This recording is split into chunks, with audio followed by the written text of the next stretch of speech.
Un soir de septembre 1961, tandis qu'ils revenaient à leur domicile dans le New Hampshire, Betty et Barney Hill voient une étrange lumière orangée au-dessus des montagnes. Ils auront alors l'impression de s'endormir pour s'éveiller une cinquantaine de kilomètres plus loin. À les en croire, ils auraient été enlevés par des extraterrestres.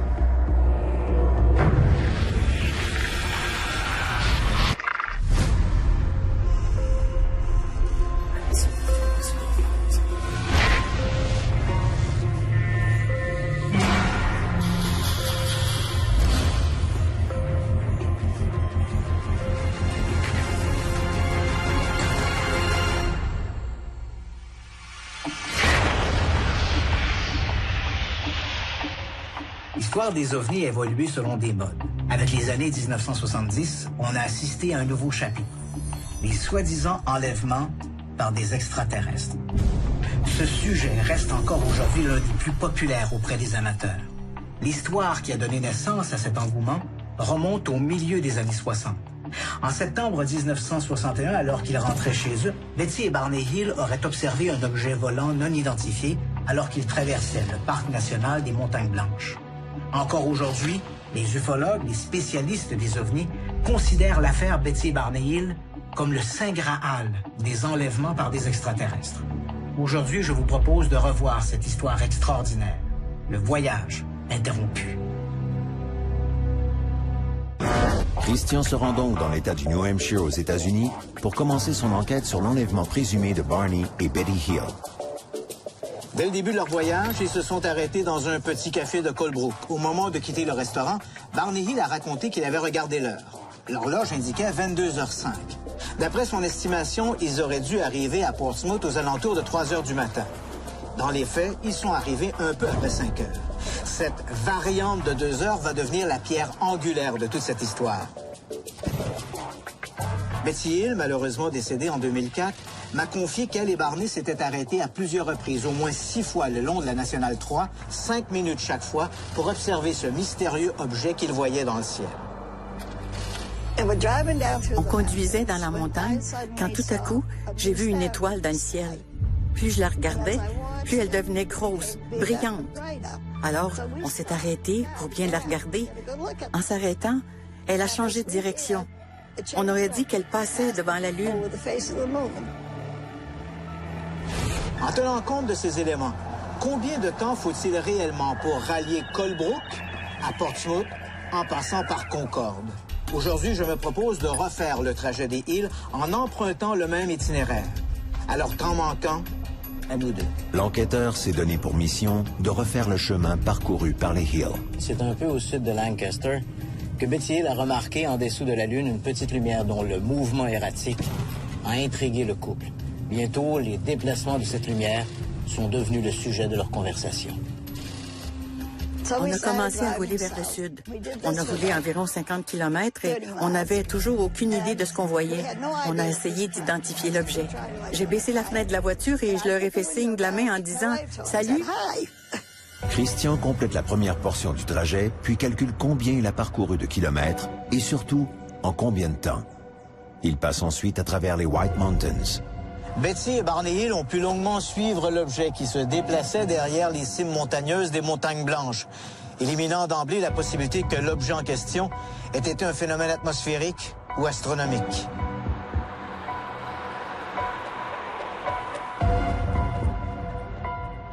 Après avoir passé les montagnes, Christian fait un arrêt à Indian Head.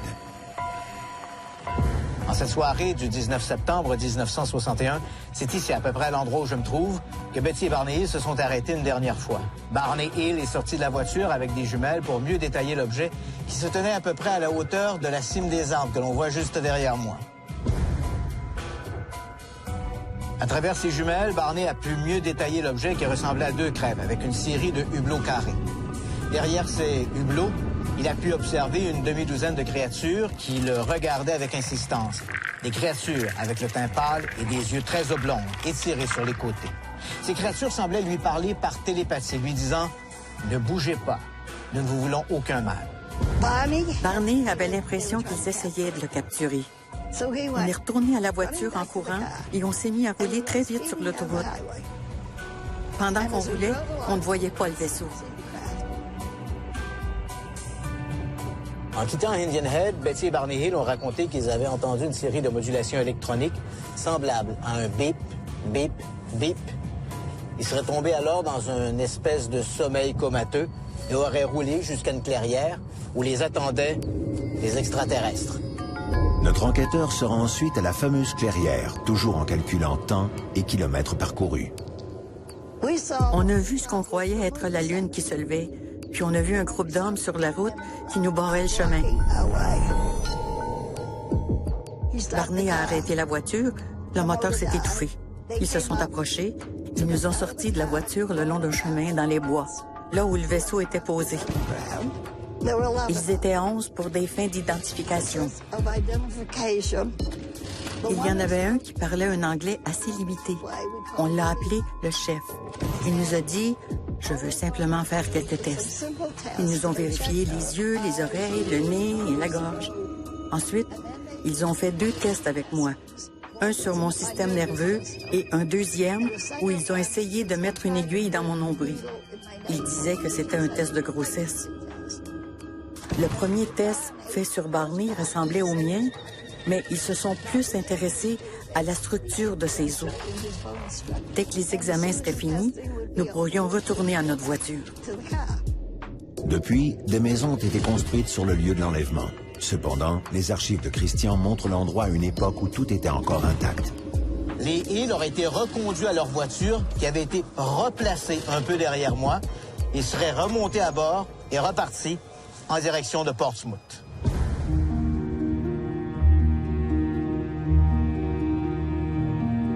Le New Hampshire n'a pas attendu l'affaire Hill pour faire sa place dans l'histoire des ovnis.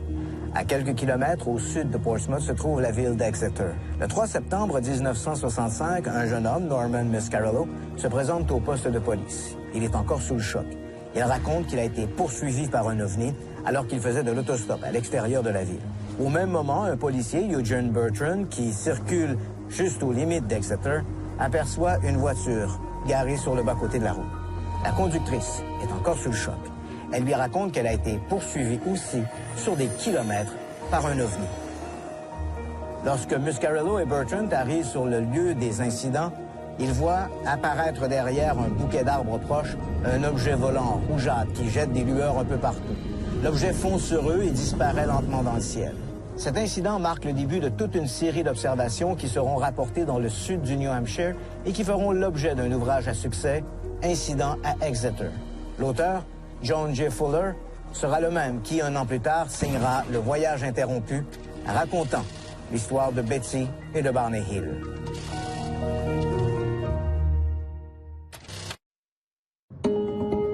Christian se rend dans le New Hampshire pour refaire le chemin emprunté par les Hill en 1961, année où ils auraient été enlevés par les extraterrestres. À en croire le récit des Hill, après l'épisode de l'enlèvement, ils auraient roulé sur une 50aine de kilomètres dans un état de semi-conscience. Ils n'auraient retourné leurs esprits qu'avec l'audition d'une seconde modulation électronique, ce fameux bip, bip, bip, et l'apparition d'un panneau routier annonçant la proximité de la ville de Concorde. Voulant approfondir son enquête, Christian se rend à l'université du New Hampshire pour voir les artefacts liés à l'enlèvement. Au décès de Betty Hill en 2004, ses archives et ses collections personnelles associées à son histoire d'enlèvement extraterrestre ont été confiées à l'université du New Hampshire à Durham. Aujourd'hui, cette collection extraordinaire est entre les mains du curateur Bill Ross.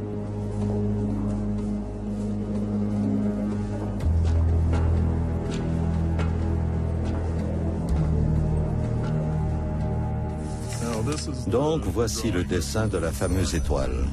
Je vais la sortir pour que vous puissiez bien la voir. Comme vous voyez, le papier est fragile et taché. Il a été sujet à de nombreux examens minutieux. On en a parlé dans le cadre de la série de Carl Sagan. And these are the description of the Hill from what they saw. En fait, c'est un dessin qui a été fait selon ce que Barney Hill prétend avoir vu. Et voilà qu'avec l'avènement de l'affaire Hill, on voit apparaître cette description des petits hommes gris aux yeux bridés.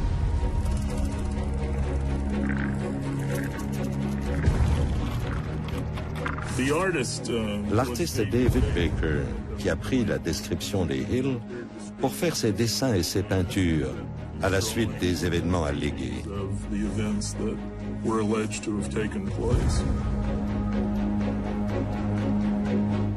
Il y a quelques années, alors que je visitais Betty Hill, elle m'a montré la robe qu'elle portait le soir de cet enlèvement, une robe bleue. Et curieusement, il y avait cette décoloration par une poudre rose sur les épaules, qui d'ailleurs restait un peu énigmatique, toute cette histoire de décoloration. Comme vous pouvez voir, c'est presque la couleur originale. Vous pouvez voir les taches sur l'ourlet, sur les épaules, et il y en a sur le dos aussi. Je suis un archiviste depuis plus de 30 ans, et cette robe de Betty Hill est le seul cadeau que j'ai reçu. J'ai dû aussi la partager avec d'autres chercheurs et qui ont pris des échantillons. Cathy Martin souhaite que la science permette d'identifier la substance qui se trouve sur cette robe. C'est ce que l'on sait maintenant, si ces analyses ont pu déterminer de manière définitive pourquoi la robe avait changé de couleur de cette manière. Le test le plus récent montre qu'il y a 2 substances organiques sur le tissu, mais nous ne sommes pas en mesure de dire d'où elles proviennent.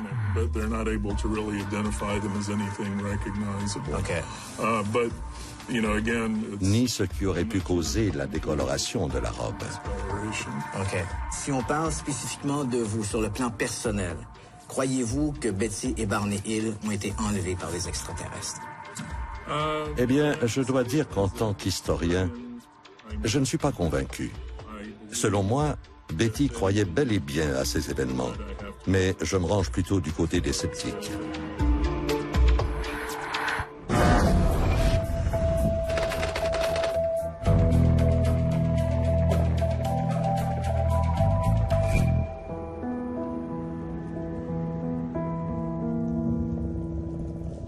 Pour les partisans des enlèvements extraterrestres, les extraordinaires similarités qui existeraient entre les récits des victimes seraient un gage de leur authenticité.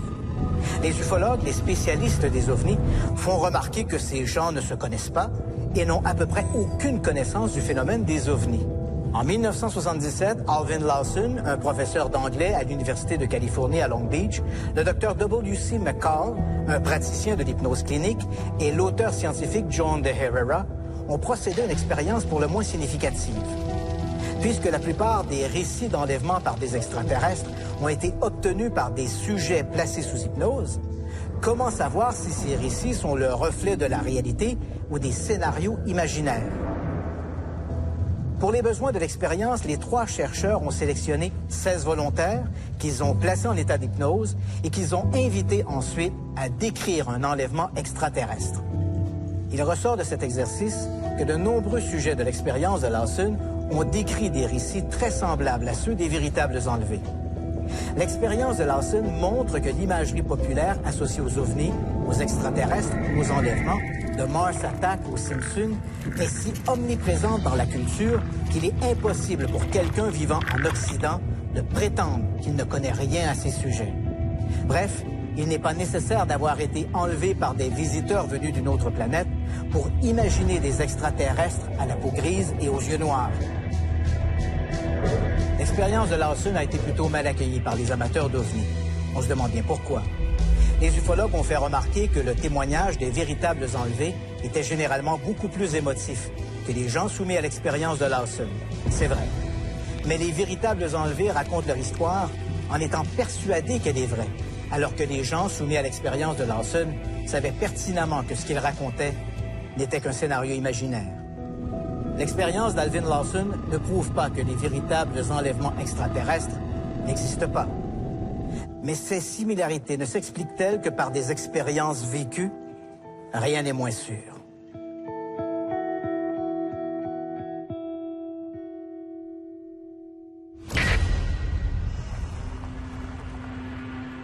Notre enquêteur termine enfin son parcours en arrivant devant la maison des Hill à Portsmouth. Un trajet que ces derniers avaient mis 5 heures à parcourir. Je suis devant le 953 State Street à Portsmouth, l'ancienne résidence des Hill. de Colebrook en suivant la Nationale 3, puis la Nationale 4, depuis Concorde, j'ai mis 5h30 pour rejoindre ma destination, et ça à une vitesse moyenne de 75 km/h. En considérant raisonnablement que Barney Hill a probablement rétrogradé sous les 60 km/h pour mieux détailler l'objet à travers le pare-brise, et que les Hills ont peut-être pris 1 ou 2 minutes de plus lors de leur halte, le temps manquant fond comme neige au soleil.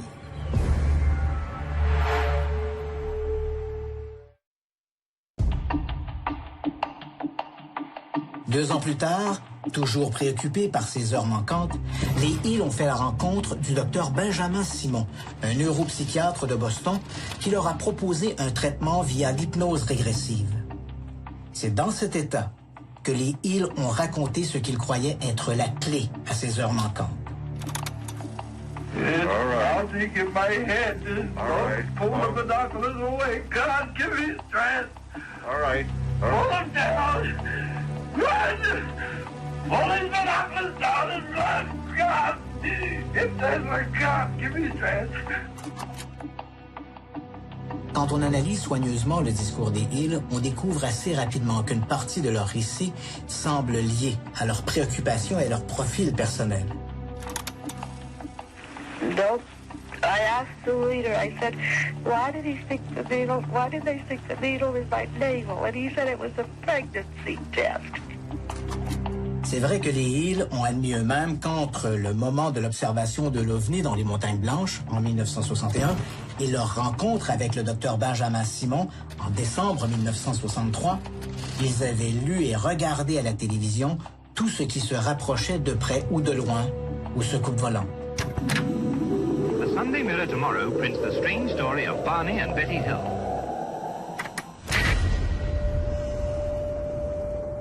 Christian va à la rencontre d'Amir Raz, professeur en psychiatrie à l'université McGill, pour en savoir davantage sur les récits rapportés sous hypnose.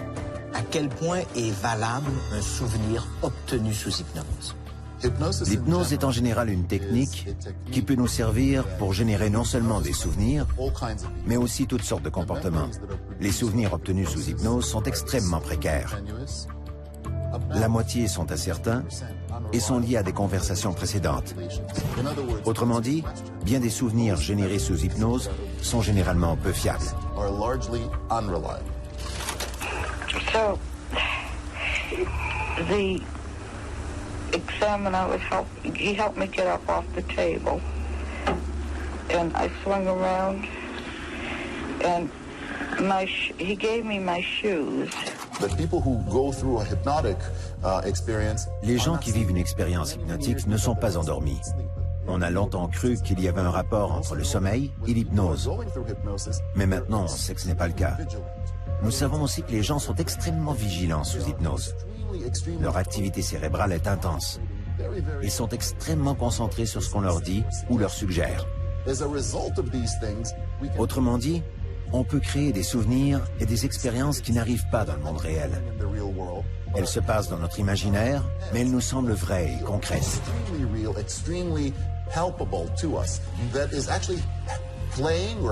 Toutes les suggestions passent par le cerveau, mais n'ont pas réellement eu lieu dans notre vie.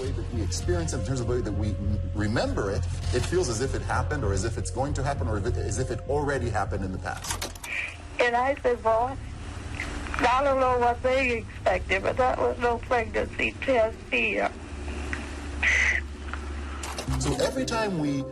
Donc, chaque fois que nous pensons à quelque chose, chaque fois que nous ramenons cette pensée dans notre mémoire, qui est un grand réservoir d'informations, on sort cette information et on se la remémore en changeant quelques détails au passage.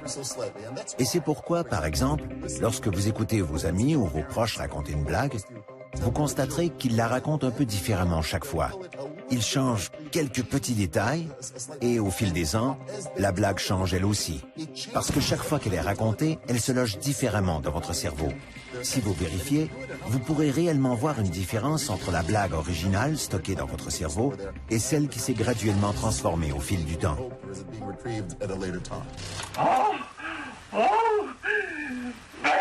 All right. We gotta get away, Betty. All right. Calm down. Calm down. I'm driving. I gotta get away. Oh, How could you be sure he was telling you this? I think that most people who are under hypnosis. Je pense que la plupart des personnes qui sont sous hypnose et qui se créent des souvenirs ne mentent pas consciemment. Ils ne le font pas avec l'intention de tromper. Que l'on appelle ça mentir, spéculer ou deviner, ce sont tous des termes qui veulent dire la même chose. Cependant, il est possible de se trouver sous hypnose et de modifier l'information de façon plausible, tout en restant convaincu qu'elle est bien réelle.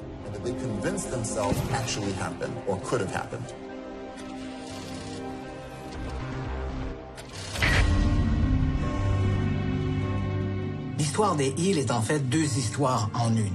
La première, dont les Hill gardaient un souvenir conscient, est cette histoire d'observation d'un ovni alors qu'il traversait le parc national des Montagnes Blanches.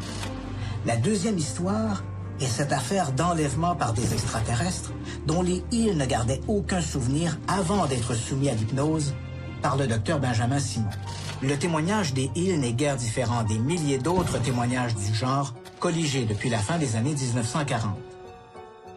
L'affaire Hill ne nous apprend pas beaucoup de choses sur les extraterrestres, mais nous révèle énormément sur les mécanismes de la mémoire et de l'inconscient. Un terreau particulièrement fertile à l'atterrissage d'êtres venus d'autres mondes.